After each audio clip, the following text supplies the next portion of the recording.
अब आते हैं अपने सेकेंड सेरेब्रल पॉल्सी, जिसका नाम है क्या, हाइपोटोनिक टाइप। ठीक है ना, हाइपोटोनिक जिसे हम क्या बोलते हैं, एटोनिक। ठीक, अब इसकी बात करते हैं। क्या होता है in this condition, pyramidal involvement होता है।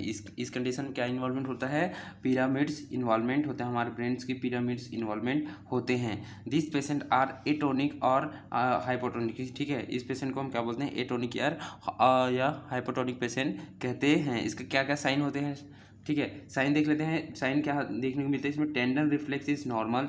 जो टेंडन रिफ्लेक्स होगा जैसे नी जर्क वगैरह, ठीक है, tendon reflex is normal, but साथ ही साथ क्या होगा, brisk and Babinski sign is positive. देखिए बाविस्की साइन क्या होता है गाइस, जो बच्चे होते हैं, छोटे बच्चे होते हैं, 4 महीना 5 महीना सीखे 2 साल से छोटे जो बच्चे होते हैं, जब उसके हम lateral border of the leg से उसके टच करते हुए, ठीक है ना, इसमें फाइन टच करते हुए जाते हैं, तो क्या होता है, जो स्मॉल टो होता है ना, उसका सॉरी प्लांटर फ्लेक्शन होता है। ठीक है, उसका प्लांटर फ्लेक्शन होता है, और जो जैसे जैसे आगे बढ़ते जाते हैं तो ग्रेट टो का होता है डोर्सी फ्लेक्शन। ठीक है, समझ में आ रहा है कैसे होता है, जब हम lateral border of the leg से ऐसे जाते हैं, घूमते जाते हैं, तो स्मॉल टो का प्लांटर फ्लेक्शन होता है और ग्रेट टो का डोर्सी फ्लेक्शन होता है ऐसे। तो ग्रेट टो वो डोर्सी फ्लेक्शन में जाता है, स्मॉल टो प्लांटर फ्लेक्शन बोलते हैं, इसे हम बोलते हैं बाविस्की साइन। लेकिन बाविस्की साइन जो होता है स्मॉल बच्चों में देखने को मिलता है, 2 साल से छोटे बच्चों में, लेकिन ये बाविस्की साइन हमें हाइपोटोनिक जो पेशेंट है, एटोनिक सेरेब्रल पाल्सी के जो पेशेंट है, उसमें पॉजिटिव देखने को मिलता है। समझ में आ गया।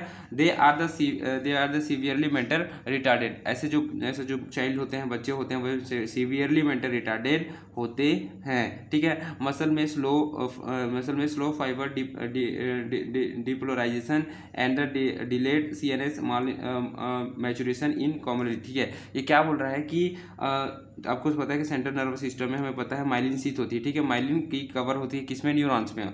उस माइलिन की कवर जो जब तक माइलिनेशन नहीं होगा, अच्छे से ठीक से माइलिनेशन नहीं हो, तो कंडक्शन भी फास्ट नहीं होता है। समझ में आ रहा है ना, जब जैसे जैसे माइलिनेशन बढ़ते जाता है, वैसे वैसे हमारे कंडक्शन की वेलोसिटी भी बढ़ती जाती है। तो स्लो होता है किसमें, जो हाइपोटोनिक वाले पेशेंट होते हैं, उसमें जो फाइबर है, ठीक है, नर्व फाइबर की डिपोलराइजेशन की जो वो रहता है, टाइम पीरियड से रहती है, वो डिलेड रहती है, because the CNS central nervous system में क्या होता है, मैचुरेशन इज कॉमनली। ठीक है, सेंट्रल नर्वस सिस्टम की जो मैचुरेशन होती है वो डिलेड हो जाती है, delayed the central nervous system maturation is commonly.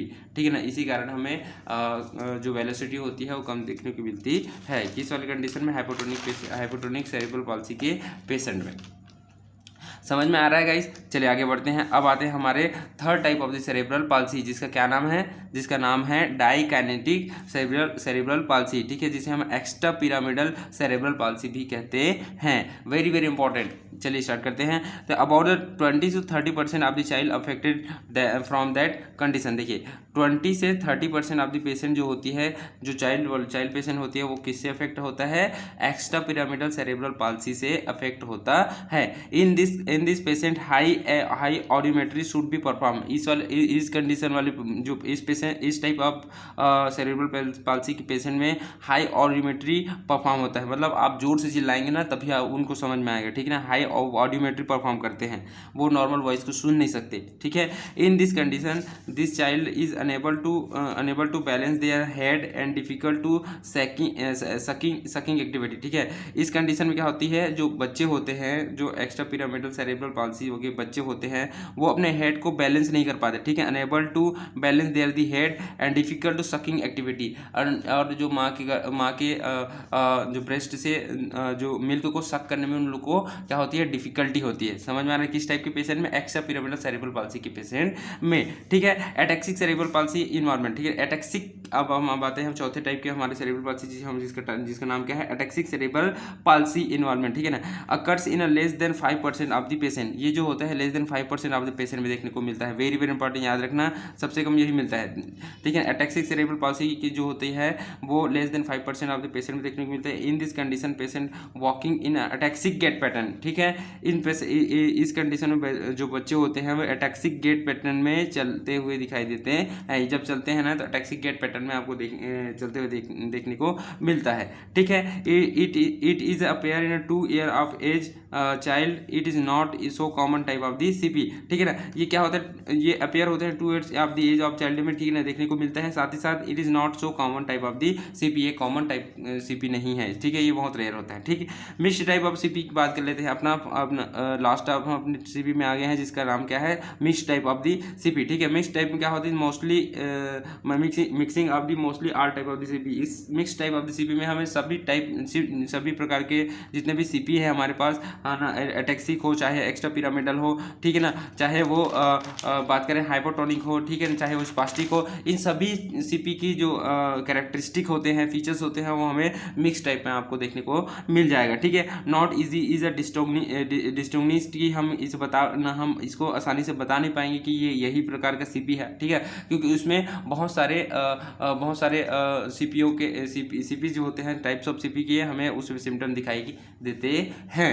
ठीक है, इसमें डिफ्यूज न्यूरोलॉजिकल इन्वॉल्वमेंट होता है। ठीक है, तो समझ में आ रहा है गाइस, हमने कितना प्रकार का अपना सीपी पढ़ लिया। पहले पढ़े स्पास्टिक सीपी, उसके बाद हमने क्या पढ़ा, हमने पढ़ा स्पास्टिक में हाइपोटोनिक पढ़ा, हाइपोटोनिक के बाद क्या पढ़ा, एक्स्ट्रा पिरामिडल सीपी पढ़ा, एक्स्ट्रा पिरामिडल के बाद क्या पढ़े हमने, टैक्सिक पढ़े, टैक्सिक के बाद मिक्स टाइप पढ़े। इतना हमारे पास 5 प्रकार के सीपी होते हैं। ठीक है गाइस, समझ में आ गया। चलिए अब हम आगे बढ़ते हैं हमारे डायग्नोसिस की तरफ। हम इसको सीपी को कैसे डायग्नोस करेंगे। ठीक है, सीपी को डायग्नोस कैसे करते हैं, तो cerebral palsy should be suspected if the child is with, अगर हमें ऐसे बच्चों को सस्पेक्ट की तरह लेना चाहिए अगर बच्चे में ये सभी चीज़, ये सिम्टम आपको दिखाई दे रहा है, जैसे कि लो बर्थ वेट है, ठीक है ना, फीडिंग डिफिकल्टीज हो रही है बच्चे को, फीडिंग में डिफिकल्टीज होती है, abnormalities of the bone posture, tone posture, उसमें अपने टोन को, पोस्चर को मेंटेन करने में एबनॉर्मलिटीज हो रही है। ठीक है ना, इनवॉल्वेंट्री मूवमेंट ऑफ द न्यूरोलॉजिकल डिफिसिटीज। ठीक है, इनवॉल्वेंट्री मूवमेंट कर रहा है, ठीक है, इनवॉल्वेंट्री मूवमेंट समझ रहे हैं, आपकी कंट्रोल में नहीं है। ठीक है ना, वॉलेंट्री मूवमेंट जो होती है हमारे कंट्रोल में होती है, लेकिन इनवॉल्वेंट्री मूवमेंट जो होती है हमारे कंट्रोल में नहीं होती। इनवॉल्वेंट्री मूवमेंट परफॉर्म करता है बार बार। ठीक है, लैंग्वेज एंड हियरिंग में डिसेबिलिटी हो रही है, सिटी, तो ये लैंग्वेज एंड हियरिंग की डिसेबिलिटी होती है तो हमें पता चल सकता है। ठीक है ना, सीटी एमआरआई कराने तो पता चल सकता है। पेरिनेटल इंक्रीजेस टोन होगा, हम पेरिनेटल जो टोन में इंक्रीज होगा ना, वह उससे हम पता लगा सकते हैं कि ये बच्चा सीपी वाला चाइल्ड है। तो ये डायग्नोस्टिक के इतने सारे हैं कि लो बर्थ वेट एक कारण, लो बर्थ वेट से हम पता कर सकते हैं। फीडिंग डिफिकल्टीज हो रही तो हम बच्चे को पता कर सकते हैं। ठीक है ना, टोन पोस्चर में एबनॉर्मलिटीज है। ठीक है, इनवॉल्वेंट्री मूवमेंट है, समझ में आ रहा है ना, लैंग्वेज एंड हियरिंग में प्रॉब्लम हो रहा है। ठीक है, सीटी एमआरआई करा सकते हैं। पेरिनेटल इंक्रीज टोन, पेरिनेटल मतलब क्या होता है गाइस, प्रीनेटल, पेरीनेटल, पोस्टनेटल। ठीक है, पेरीनेटल मतलब बच्चे जो बर्थ हो रहा है ड्यूरिंग द बर्थ प्रोसेस को हम पेरीनेटल बोलते हैं। और पेरीनेटल के साथ साथ अगर टोन में इंक्रीज होता है बच्चे का तो वो वो सीपी का सिम्टम है। तो ये डायग्नोसिस है, इसे हम पता कर सकते हैं। अब आते हैं प्रिवेंशन, कि हम डायग्नोसिस तो कर लिया, अब हमारे पास प्रिवेंशन क्या क्या प्रिवेंशन करना है। Prevention of the material infection. ठीक है, हमें इन्फेक्शन से बचाना चाहिए, पेरीनेटल डैमेज से प्रिवेंशन करना चाहिए। ठीक है, पेरिनेटल डैमेज है उसको प्रिवेंशन करना चाहिए। समझ में आ रहा है गाइस। उसके बाद देखें तो ठीक है, गुड मटेरियल केयर होना चाहिए। ठीक है, गुड मटेरियल केयर होना चाहिए जिससे हम किसी सीपी से बचा सके। ठीक है गाइस, अब मैनेजमेंट की बात करें, after diagnosis physiotherapy should be started. ठीक है, मैनेजमेंट में after diagnosis physiotherapy should be started. देखिए, फिजियोथेरेपी इज इंपॉर्टेंट रोल